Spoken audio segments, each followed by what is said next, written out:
முருகையா உனக்கு வேல் இருக்க வினயம் இல்ல, உனக்கு வேல் இருக்க வினயம் இல்ல, உனக்கு வயல் இருக்க பயமும் இல்ல.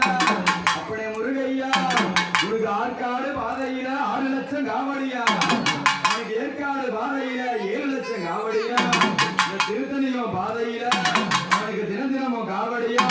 அவன் காவடியை தோளில் வச்சு அந்த பழனிமலை எல்லை